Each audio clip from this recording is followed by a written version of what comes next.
Bom dia, meus queridos irmãos, que a paz de Jesus seja com cada um de nós. Sejam bem-vindos à nossa série de estudos sobre as profecias. E nesta série estamos estudando, faz alguns dias, o tema do selamento. E hoje vamos começar com a terceira parte do selamento dos servos de Deus, os 144 mil. Meu nome é Leonel Joseph e sejam bem-vindos à nossa série. Também o que eu gostaria de agradecer os irmãos que estão apoiando esse ministério, né, de estudar a palavra de Deus, que estão também orando por nós, para que cada vez mais possamos entender melhor a palavra de Deus e compartilhar com os nossos irmãos, com aqueles que têm fome e sede da justiça.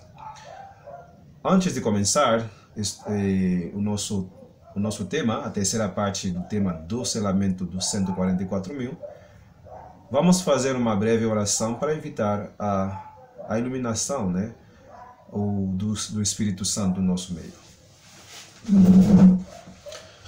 Oramos. Eterno Deus, Pai nosso que está nos céus, te agradecemos, Senhor, pelo teu amor, tua misericórdia. Te agradecemos pela tua palavra.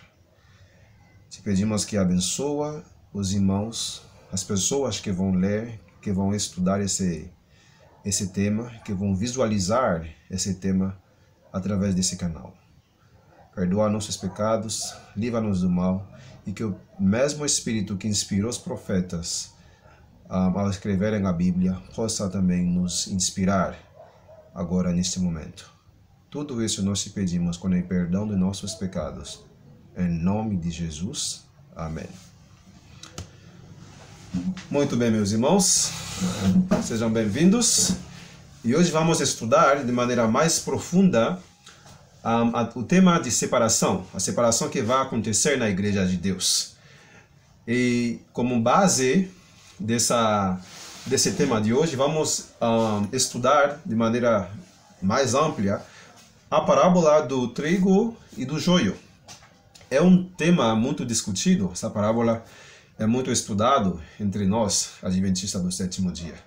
E hoje vamos ver uma mensagem uma mensagem especial que Deus tem para seu povo através dessa parábola de Jesus. Leamos no livro de Mateus 13, como já sempre eu falo. Estamos usando aqui uma Bíblia King James, de 1611, a King James fiel, né? Sempre procura estudar uma Bíblia, usar uma Bíblia com uma tradução mais fiel ao original. Isso nos ajuda a entender melhor a palavra de Deus, ok? Estamos usando aqui a King James fiel, mas se você puder também utilizar a revista e corrigida fiel, revista e corrigida fiel de Almeida, a versão de Almeida, revista e corrigida fiel é também uma versão muito boa, ok? Muito melhor que a atualizada. A atualizada tem muitos erros de tradução. Ok, meus irmãos, leamos na parábola de Jesus, Mateus 13, verso 24 a 30. Vou ler rapidinho aqui. Apresentou-lhes outra parábola, dizendo: O reino do céu é semelhante a um homem que semeou boa semente no seu campo.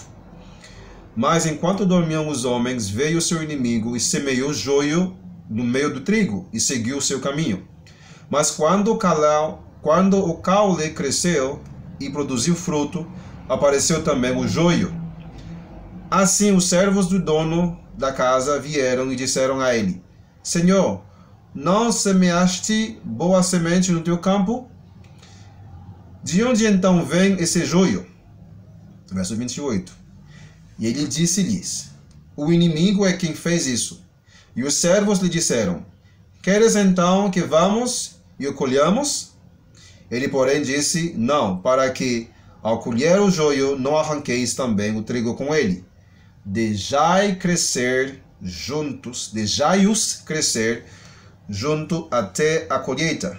E no tempo da colheita, eu direi aos ceifeiros: colhei juntos primeiro o joio e amarrai-o em fardos para ser queimado, mas o trigo o recolhei no meu celeiro. Vamos ver agora a explicação da parábola nos versos 36 a 43. Diz assim: Então Jesus despediu a multidão, entrou na casa, e vieram até ele os seus discípulos, dizendo: explica-nos a parábola do joio do campo. E ele respondendo, disse-lhes: o que semeia a boa semente é o filho do homem. O campo é o mundo. A boa semente são os filhos do reino, mas o joio são os filhos do perverso. O inimigo que o semeou é o diabo. A colheita é o fim do mundo, e os ceifeiros são os anjos. Portanto, como o joio é colhido e queimado no fogo, assim acontecerá no fim deste mundo. O Filho do Homem enviará os seus anjos, e eles colherão do seu reino tudo o que escandaliza, e os que praticam a iniquidade, e lançá-los-ão na fornalha do fogo. Ali haverá pranto e ranger de dentes. E então os justos brilharão como o sol no reino de seu Pai. Quem tem ouvidos para ouvir, ouça. Então, claramente, temos uma parábola muito estudada entre nós, na igreja, né? Sempre ouvimos muitas pregações sobre essa parábola do trigo e do joio. Mas hoje vamos aprofundar um pouquinho mais e vamos ver que essa parábola tem uma mensagem especial para o povo de Deus que está vivendo nesses últimos dias. Vamos estudar essa parábola junto com o livro do Espírito de Profecia, que é as Parábolas de Jesus. Parábolas de Jesus, escrito pela senhora White, e que dá algumas explicações. Sempre estudamos a Bíblia junto com o Espírito de Profecia para poder entender melhor a palavra. Não colocamos os livros de Espírito de Profecia em cima da Bíblia, como alguns poderiam pensar, que damos mais importância aos livros de profecia. Não, a palavra de Deus sempre ficará a palavra de Deus. Sempre vai ser a fonte de autoridade final em qualquer controvérsia de doutrina, em qualquer ponto de doutrina. É o nosso fundamento, a Bíblia, a palavra de Deus. Mas os livros de profecia, sabiamente usados, sabiamente também estudados, nos ajudam a entender melhor a mensagem bíblica. Não cai nesse erro dizendo que os espíritos de profecia são mais importantes que a Bíblia. Não. Mesmo a senhora White nunca falou isso, e os primeiros adventistas também não tinham essas ideias erradas sobre os livros de Espírito de Profecia. Ok, meus irmãos? Vamos ver a definição da parábola de Jesus.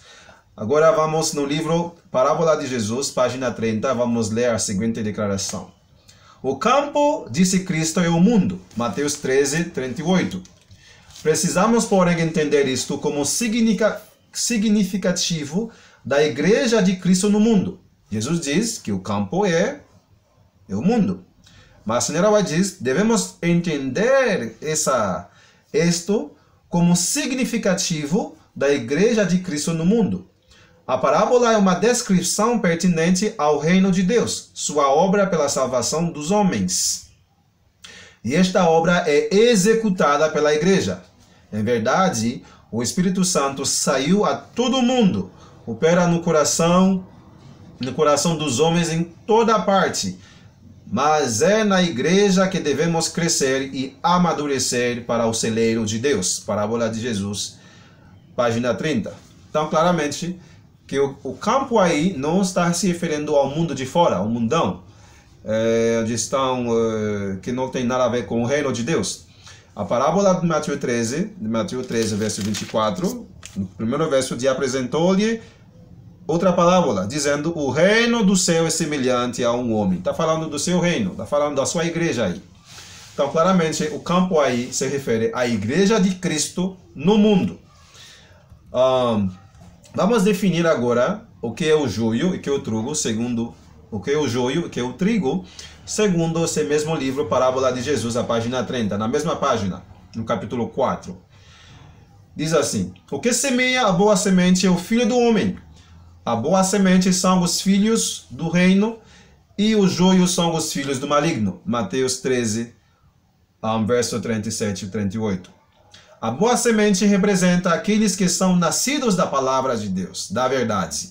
O joio representa uma classe que é o fruto ou a encarnação encarnação do erro, de princípios falsos. O inimigo que o semeou é o diabo. Parábola de Jesus, página 30. Claramente, meus irmãos, vemos que tem duas classes aí. Tem dois tipos de semente. A boa semente são os filhos do reino. Quem o semeou é Cristo Jesus. São aqueles que são nascidos da verdade, que são nascidos da palavra de Deus. E também no mesmo campo, ou seja, na igreja, temos outra classe, que são que representada pelo joio, que são os que são nascidos do erro, de falsos princípios. Então, não é de admirar que na igreja de Deus tem esses dois grupos. E qualquer adventista honesto pode ver realmente isto, que tem duas influências na igreja. No livro Testemunho para a Igreja, para ministros, para ministro, página 46, vou ler uma curta declaração aqui. Diz assim: enquanto Cristo semeia a boa semente, Satanás semeia o joio. Duas influências oponentes se exercem continuamente sobre os membros da igreja. Uma influência opera a favor da purificação da igreja e a outra a favor da corrupção do povo de Deus. Isso está no livro Testemunho para Ministros, página 46. Duas influências, dois grupos na igreja. Uma para a purificação da igreja, que vai ver que é a igreja pura, limpa, e outra influência que é para a corrupção do povo de Deus. Então, em qual lado você está, meu irmão, que está ouvindo essa mensagem? Qual lado você está, minha irmã? Do lado que está para a purificação da igreja, para ver a igreja cada vez mais poderosa, pura, cada vez mais fazendo a vontade de Deus, ou cada vez mais indo para o mundo? Lemos ontem, nosso tema de ontem, vemos que no livro Serviço Cristão, no tema lemos a página, diz que diariamente a igreja está se convertendo ao mundo. Diariamente, em vez que a igreja converta ao mundo, é o mundo que está convertendo a igreja. Por isso tem duas influências, dois grupos no campo. O trigo, aqueles que são nascidos da palavra de Deus, e o joio, aqueles que são nascidos do erro, de falsos princípios. Não todos aqueles que tomam o nome de Adventista do sétimo dia são realmente filhos de Deus. Tem na igreja pessoas que são enviadas pelo inimigo para a corrupção do povo de Deus. Vamos agora seguir com o nosso tempo, nosso tema. Na parábola de Jesus, página 30, temos outra declaração poderosa, muito dinâmica. Diz assim: dói ao servo de Cristo ver misturados na congregação crentes falsos e verdadeiros. Dói ao servo de Cristo ver misturados na congregação crentes falsos e verdadeiros. Anseiam fazer alguma coisa para purificar a igreja. Como servos do pai da família, como servos do pai de família, estão dispostos a arrancar o joio. Mas Cristo lhes diz: não, para que, ao colher o joio, não arranqueis também o trigo com ele. Deixai crescer ambos juntos até a ceifa. Mateus 13, verso 29 e 30. Agora uma pergunta importante. Até quando estarão juntos o trigo e o joio na igreja? Até quando vai ter trigo e joio na igreja? Muitos acham que o fato de Jesus dizer juntos até o fim do mundo, ou a ceifa é o fim do mundo, eles acham que o joio e o trigo vai ficar na igreja de Deus até a volta de Jesus. Vai ter joio, vai ter trigo até a volta de Jesus. O que é uma ideia que não tem base bíblica. Vamos ver hoje que não tem base bíblica. Isso não está bem. Até quando vão estar juntos o joio e o trigo na igreja? Será até que Jesus volte? Até que Jesus voltar sobre as nuvens dos céus? Vamos ver. No mesmo livro, encontramos Parábola de Jesus, página 30. Na mesma página. O joio e o trigo devem crescer juntos até a ceifa. E a colheita é o fim do tempo da graça. A colheita é o fim do tempo da graça. A colheita vai levar o fim para aqueles que estão na igreja. O fim de tempo de graça. Vai fechar a porta de graça para eles. Lembrando que estamos falando aqui, no mesmo livro, que o campo aí representa a igreja. Então haverá um tempo quando, no final do tempo de graça, Deus vai fazer essa separação. Final de tempo de graça para a igreja. Então Deus vai fazer essa separação, ok? E quem vão fazer essa separação? Vamos ler no livro de Mateus 13, 39. Quem vai fazer essa separação? A nossa pergunta de agora. Quem vai fazer? 13:39 diz assim: o inimigo, o que o semeou, é o diabo. A colheita é o fim do mundo. E os ceifeiros são os anjos. Em algumas versões diz a colheita é na consumação do século. Consumação do século, o fim do mundo é a mesma expressão. E essa expressão não pode ser interpretada ou entendida como sendo o último dia do mundo, quando Jesus voltar. No fim do mundo estamos vivendo agora. Estamos vivendo o tempo do fim, ok? O tempo do fim, no fim do fim. Estamos agora no finalzinho. Então, onde grandes acontecimentos vão acontecer. Os maiores acontecimentos estão prestes a acontecer na igreja e no mundo. Na igreja, a purificação da igreja, a colheita dos primeiros frutos, e no mundo estamos também por entrar no tempo da perseguição, simbolizada pelos 4 anjos, ou a marca da besta. A última grande crise está em frente de nós. Está por acontecer. Então estamos no final, mas grandes coisas vão acontecer antes que Jesus volte. Grandes profecias que vamos estudar nesse canal. Vamos estudar todas as profecias relacionadas à segunda volta de Jesus. Começando com a purificação da igreja, o selamento dos 144 mil e outras profecias muito significativas e importantes. Ok. E os ceifeiros são os anjos. Mateus 13:49 diz: assim será no fim do mundo. No fim do mundo, estamos no fim do mundo agora. Os anjos virão e separarão os perversos dentre os justos. Será uma separação onde Deus vai tirar os perversos do meio dos justos. Ou seja, tira o trigo, o joio do meio do trigo. O trigo ficará e o joio será tirado. Ok? Vamos ler agora no livro Testemunho para Ministros, a página 47, vamos ler outra parte muito importante que fala também da Igreja de Cristo. Vamos ver, diz assim: o Senhor nos proíbe não devemos dizer, na página 47, diz assim: não devemos dizer o que constitui o trigo e o que constitui o joio. O tempo da colheita determinará completamente o caráter das duas classes especificadas sob a figura de joio e de trigo. A obra de separação é dada aos anjos de Deus e não entregue nas mãos de qualquer homem. É Deus que vai fazer essa separação na igreja. Ok? Deus que vai fazer essa separação na igreja, que vai tirar o joio do meio de trigo, os perversos do meio dos justos. No Salmo 1, o verso 4 e 5, tem mais ou menos o mesmo pensamento que encontramos no livro de Mateus. No Salmo 1, verso 4 e 5 diz: os ímpios são como a palha que o vento lança para longe. Então os ímpios serão lançados como palha para longe. Portanto, os ímpios não ficarão de pé no juízo, ou seja, o juízo que vai acontecer na congregação dos justos, na igreja.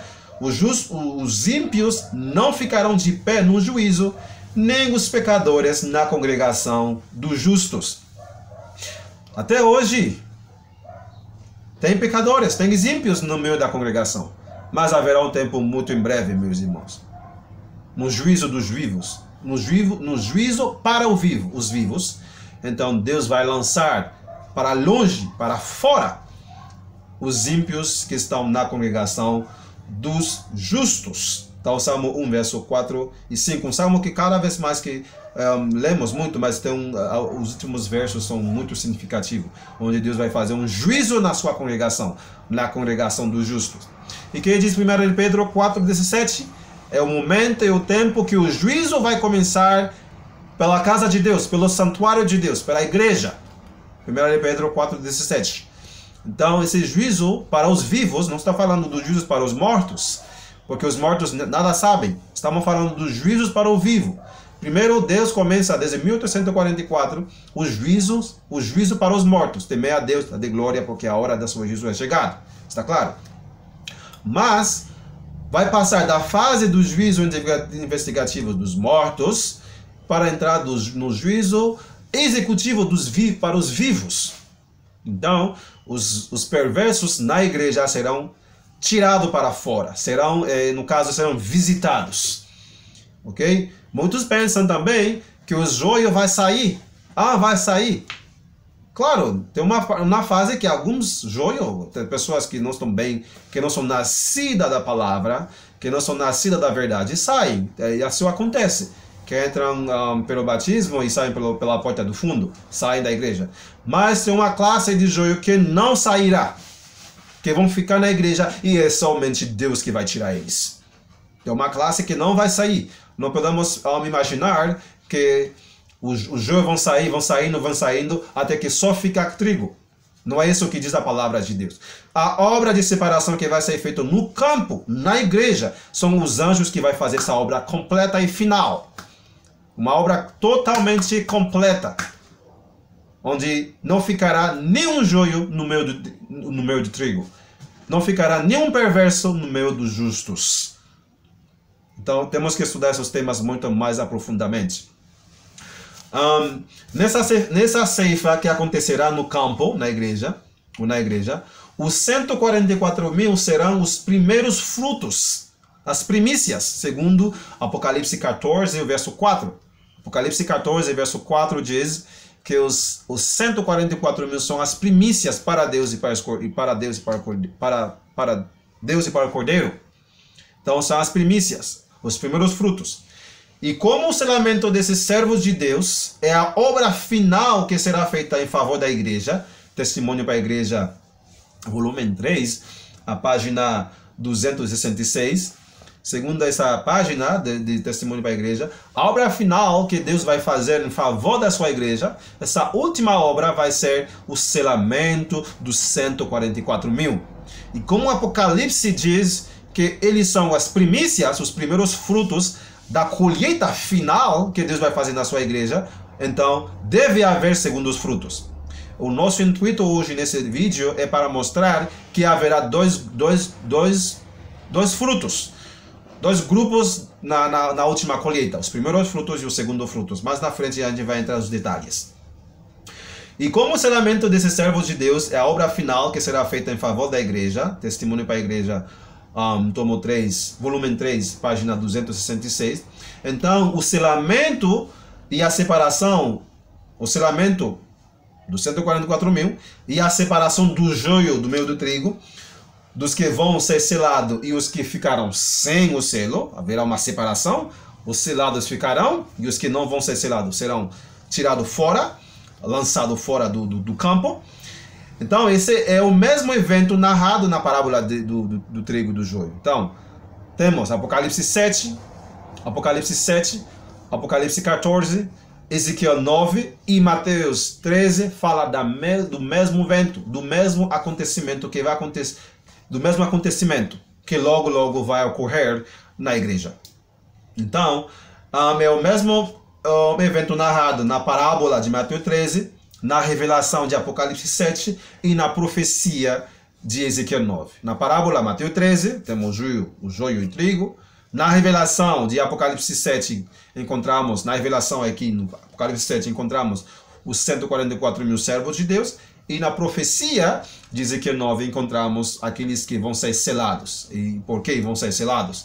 E também encontramos uma perfeita harmonia entre Mateus, Apocalipse e Ezequiel com os escritos da Senhora White. Uma perfeita harmonia entre essas fontes inspiradas. Por isso, e ainda tem mais. Tem uma sólida harmonia entre os escritos da Espírito Profecia, Ezequiel 9, etc. Vamos ler agora um texto muito significativo sobre o selamento dos 144.000, que já li no primeiro vídeo, que vou reler outra vez para refrescar nossa memória e para poder entender melhor esses temas. E eu sugiro, meus irmãos, que vocês possam ver outra vez os primeiros vídeos para entender essas verdades. Ler 3 ou 4 vezes para você entender melhor. O verdadeiro povo de Deus, os que possuem o espírito da obra do Senhor e levam a sério a salvação das pessoas, verá sempre o pecado em seu caráter real, maligno. Estarão sempre a favor de lidar de maneira fiel e positiva com os pecados que facilmente assaltam o povo de Deus. Em especial, na obra final da igreja. Na obra final feita em favor da igreja, segundo o original, tá? Em português dizem da igreja. Mas na obra final feita em favor da igreja, no tempo do selamento dos 144.000, que hão de permanecer irrepreensíveis diante do trono de Deus, sentirão muito profundamente os erros do professo povo de Deus. Este é fortemente salientado pela ilustração do profeta da última obra na figura dos homens, da última obra, né? Da última obra na figura dos homens com armas destruidoras na mão. Um homem entre eles estava vestido de linho, com um tinteiro de escrivão à sua cinta, e disse-lhe o Senhor: passa pelo meio da cidade, pelo meio de Jerusalém, e marca como sinal as testas dos homens que suspiram e que gemem por causa de todas as abominações que se cometem no meio dela. Ezequiel 9, verso 4.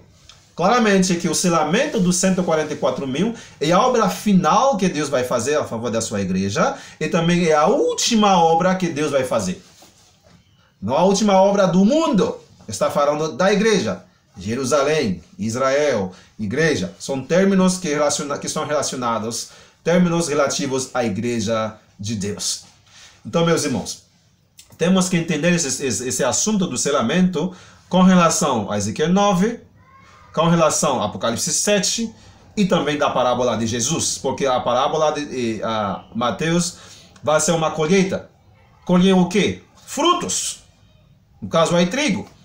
E os 144.000, eles são os primeiros frutos dessa colheita, né? Da colheita final de almas. Então, como acontecerá essa separação? A separação do joio e do trigo. Vamos entrar em Mateus 13, Ezequiel 9, vamos ler rapidinho alguns versos aí de Ezequiel 9. Leiam Ezequiel 9, meus irmãos. Lemos aqui no livro Manuscript Releases, ou manuscrito inéditos, ou manuscrito publicados. Diz assim: leia o 9º capítulo de Ezequiel. Essas palavras se cumprirão literalmente. Mas o tempo passa e o povo está adormecido. O povo está dormindo. Por que dormindo? Se fazemos campanhas, se vamos para a igreja, cantamos himnos, sempre estamos prontos para fazer alguma coisa na igreja, como dormindo? Então, estamos dormindo com relação à purificação da igreja. É como se andamos cego, enceguecido e não sabemos onde vamos. A purificação da igreja vai ser um evento assustador. Testemunho para a igreja, para os ministros, página 445. A revelação de Apocalipse 7 e a profecia de Ezequiel 9 é o mesmo evento que fora revelado a Ezequiel e João. E é uma revelação assustadora. Porque vai ser uma grande surpresa para a vasta maioria dos adventistas do sétimo dia, para a igreja de Deus hoje. Muito bem. Então vamos ler alguns versos aí de Ezequiel 9. Vamos ler verso 3 e 4, para começar. E a glória de Deus de Israel se elevou de cima do querubim sobre o qual estava, até a soleira da casa, e clamou ao homem vestido de linho, que tinha o tinteiro de escrivão ao seu lado. E o Senhor lhe disse: vá pelo meio da cidade, pelo meio de Jerusalém, e põe uma marca sobre as testas dos homens que suspiram e choram por causa de todas as abominações que são feitas em seu meio. E aos outros, disse-lhe ele ao meu ouvido: ide após ele através da cidade, e feri, não poupe o vosso olho, nem tende pena, matai totalmente os velhos e jovens, donzelas e crianças pequenas e mulheres, mas não chegueis perto de nenhum homem sobre o qual estiver a marca, e começai pelo meu santuário. Então eles começaram pelos homens anciãos que estavam diante da casa. Então aqui o anjo manda primeiro a selar. Acabamos de ler Ezequiel 9, versos 3 a 6. Primeiro Deus manda o anjo a selar aqueles que suspiram, que choram, que gemem por causa de todas as abominações que são feitas na igreja, em Jerusalém, na cidade. E a todos aqueles, começando com os mais velhos, que estavam diante da casa, no caso aí são os anciãos, aqueles que têm cargos, que velam sobre os interesses espirituais da comunidade, que estão na frente. A purificação começa por eles. Todos vão perecer, porque eles não estavam gemendo, nem suspirando contra as abominações que estão feitas na igreja. Começando com os mais velhos, e acabam com aqui as crianças pequenas. Os pais infiéis que brincam com o pecado na igreja, pensando que Deus não vê, e Deus abandonou a terra, não está vendo nada, esses pais também vão acarretar os terríveis juízos para a sua família. É uma pena dizer isso, mas vai acontecer. Isso que diz a inspiração. No Testemunho para a Igreja, volume 5, página 211, a serva do Senhor diz: todos perecerão juntos, todos. Todos aqueles que não veem uma clara diferença entre o pecado e a justiça, entre o que é o povo de Deus que tem que ser respeitado, viver em santidade, é um povo peculiar. Todos aqueles que não veem a diferença entre o errado e o verdadeiro, entre a verdade e o erro, entre a justiça e o pecado, todos vão perecer. Somente aqueles que suspiram e que gemem por causa de todas as abominações que se cometem na igreja escaparão desse juízo. Como já foi dito, nessa separação que acontece na igreja, na colheita, né, da igreja, que toma lugar no fim do tempo, o fim do mundo, ou nos dias atuais, os 144.000 são as primícias. E como são selados na igreja verdadeira e não em Babilônia, eles são os primeiros frutos da colheita final de alma, pouco antes da volta de Jesus nas nuvens dos céus. Pouco antes. E também, como o juízo começa pela igreja, começa na igreja, no caso, né? O juízo de Deus começa por nós, a igreja, necessariamente deve continuar no mundo fora, para colher os segundos frutos dessa última colheita. Porque onde não há segundo o mais, não pode haver primeiro. Se fala que os 144.000 são os primeiros frutos, é porque tem outros frutos. Onde não há primeiro, não há segundo, não pode haver segundo. É inútil mencionar primeiro. Se não tiver nada mais depois dos 144.000, não poderia dizer que são os primeiros. Seria inútil colocar a palavra primícias ou primeiros frutos. Da mesma maneira, quando nós lemos Apocalipse 20, versos 5 e 6, Apocalipse 20, versos 5 e 6, vamos ler aqui, que diz 5 e 6, mas os demais mortos não viveram até que os 1000 anos findassem. Esta é a primeira ressurreição. Abençoado e santo é aquele que tem parte na primeira ressurreição. Sobre estes, a segunda morte não tem poder, mas eles serão sacerdotes de Deus e de Cristo e reinarão com ele 1000 anos. E quando completassem os 1000 anos, Satanás será solto da sua prisão. Então, aí vemos aqui, no Apocalipse 25 a 7, vemos que se menciona a primeira ressurreição. E sabemos, todos nós sabemos, que haverá uma segunda ressurreição. A ressurreição que vai acontecer depois dos 1000 anos. Então, seria inútil falar da primeira ressurreição se não tivesse uma segunda. Da mesma maneira, no verso 6, diz assim, a segunda morte. Seria inútil falar da segunda morte se não tivesse uma primeira morte. Então, são termos que têm que ser devidamente entendidos e compreendidos pela Igreja de Deus. Somos o povo de luz, que deve andar na luz. O Espírito Santo não é o espírito de trevas, não também o espírito de ignorância. ignorância. O Espírito Santo é o Espírito da verdade e nos guia a toda a verdade. Então devemos andar na luz, meus irmãos. Tem muita luz para estudar, muitas coisas para estudar, coisas boas para aqueles que procuram a luz. Então as primícias aí, os primeiros frutos são os 144 mil. Por favor, não falem dizendo que esses primeiros frutos podiam ser os que já foram com Jesus nas nuvens dos céus, na sua ressurreição. Tem muita confusão aí sobre as primícias. Então pode ser, tem muitas teorias. Mas devemos focar que os 144 mil são selados no sexto selo. Durante o período do sexto selo, pouco antes da volta de Jesus. Apocalipse 6, o verso 12 a 17. Você vai ver que é o sexto selo.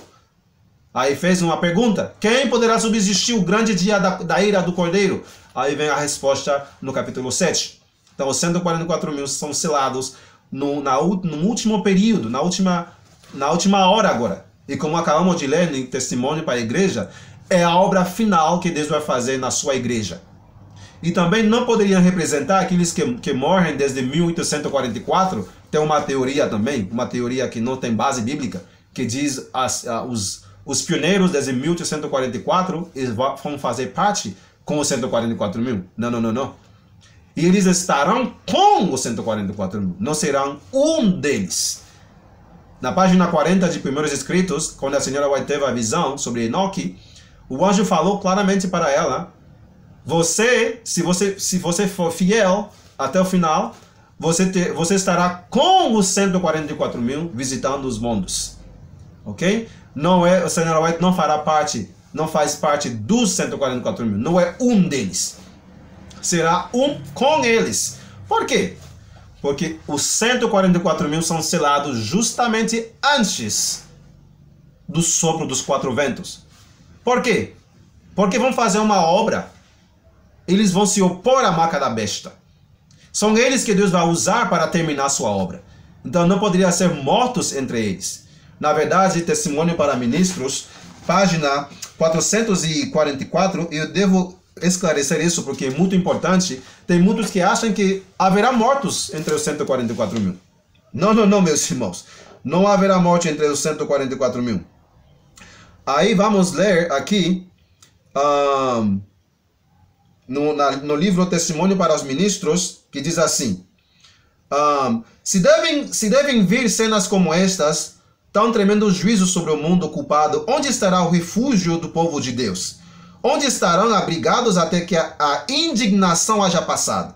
São João vê os elementos da natureza, terremotos, tempestades, lutas políticas, representados como sendo retidos por 4 anjos. Esses ventos estão sendo controlados até que Deus dê a ordem para serem soltos. Nisso está a segurança da igreja de Deus. Os anjos de Deus obedecem às suas ordens, controlando os ventos da terra, para que não soprem sobre a terra, nem no mar, nem nas árvores, até que os servos de Deus sejam assinalados na fronte.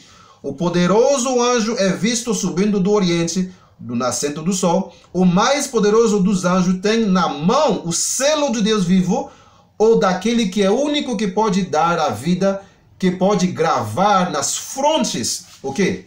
O sinal ou inscrição dizendo quem será concedido a imortalidade, a vida eterna. Então eles vão ser selados para nunca morrer. Eles serão selados justamente antes do sopro dos 4 ventos. E nas suas testas será escrito o sinal da imortalidade, da vida eterna. Então, todos teremos a vida eterna. Mas o sinal dos que vão ser selados justamente antes da volta de Jesus não morrerão mais. Não morrerão mais. Então, o sinal da imortalidade, o da vida eterna, é a voz desse mais elevado dos anjos que tem autoridade para ordenar aos 4 anjos que segurem os 4 ventos até que se realize esta obra e até que ele ordene que os sortem. Aqueles que vão ser selados vão ter a imortalidade. Por isso, no livro Primeiros Escritos, a página 15, e de os santos vivos, no número de 144 mil, falando da história do Adventismo, do povo do Advento, né? 144 mil santos vivos, não ressuscitados, eles serão Santos vivos que estarão vivos até a volta de Jesus, que estarão vivos na volta de Jesus, meus irmãos. Não se deixem enganar por teorias fabricadas por pessoas que não têm um firme fundamento na palavra de Deus. Desculpa se eu falo isso, se alguém se sente ofendido, mas não podemos aceitar qualquer coisa.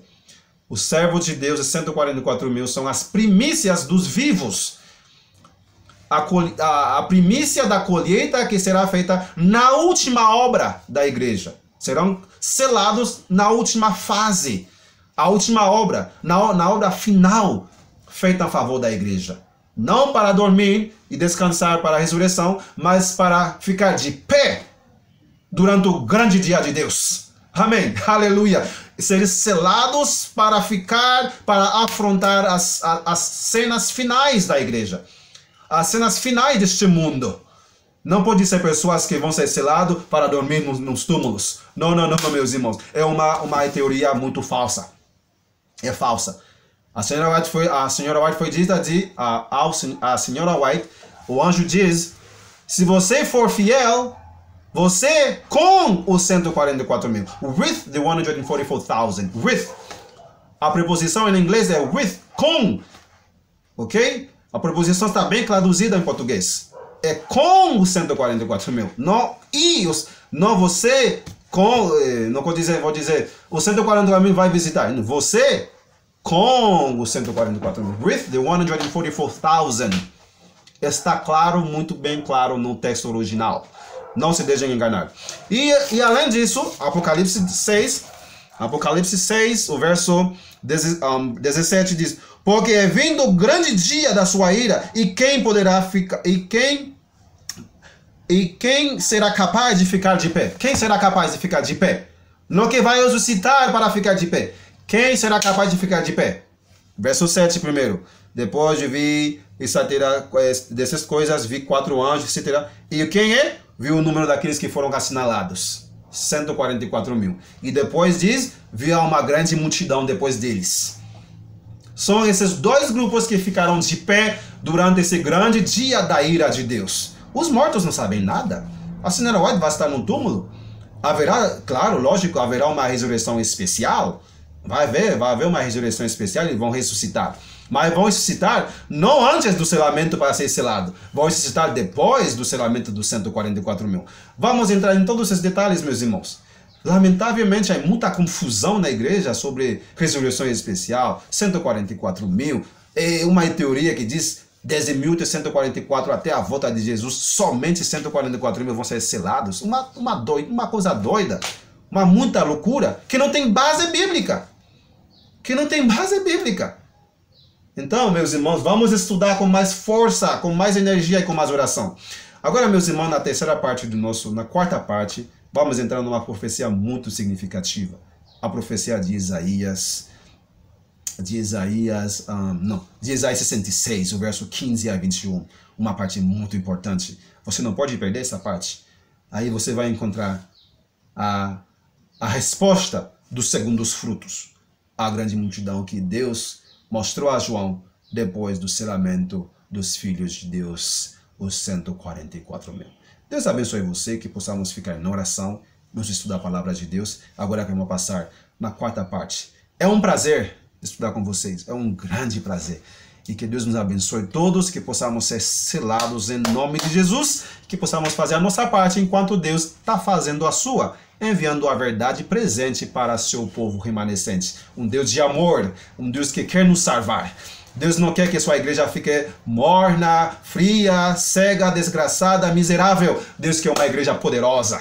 E meus irmãos, não caiamos nessas teorias que diz a igreja adventista não é mais o povo de Deus, temos que sair dela, jamais a Babilônia, tem muita loucura por aí. Então, quem fundou a igreja de Deus? A última das sete. Quem fundou? Deus. Deus levantou essa igreja. E quem vai purificá-la? Deus vai purificá-la. Ezequiel 9. Então, se você sair dela saindo, você está purificando a igreja, vai fazer um grupinho à parte, fazer uma igrejinha para lá, como tem feito alguns, dizendo que a igreja é nós, não é mais a organização. Então, Deus levantou essa organização. Deus levantou a igreja adventista do sétimo dia. Ele mesmo vai purificá-la. E quando vai purificar a visita à sua igreja, será uma obra grandiosa para aqueles que suspiram e choram por causa de todas as abominações que estão cometidas na igreja. Tem muitas coisas ruins que estão acontecendo. Sabemos, estamos ao tanto dessas coisas. Mas Deus vai intervir. E quando Ele intervir, eu gostaria que eu e você sejamos selados para não passar ao fio da espada da purificação da igreja.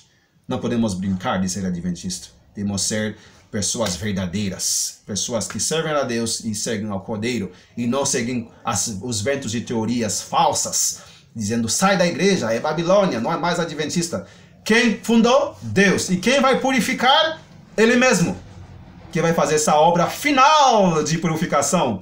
Aleluia. Deus vai purificar a sua igreja, meus irmãos. Não tenha medo de ser adventista. Não tenha medo de ir à igreja. Deus mesmo tem a solução para seu povo, porque foi Ele que o fundou. Amém? Se você é membro da igreja adventista, não se sinta ofendido para sair ou dizer, tem tantas coisas ruins, vou abandonar. Não, não, não. Abandonar não é tua obra. Quem vai fazer a obra de separação entre a igreja, entre o joio e o trigo, é Deus. Através dos seus anjos. Deus abençoe. Vamos fazer a quarta parte, sobre os segundos frutos de Apocalipse 7 e 9. Amém.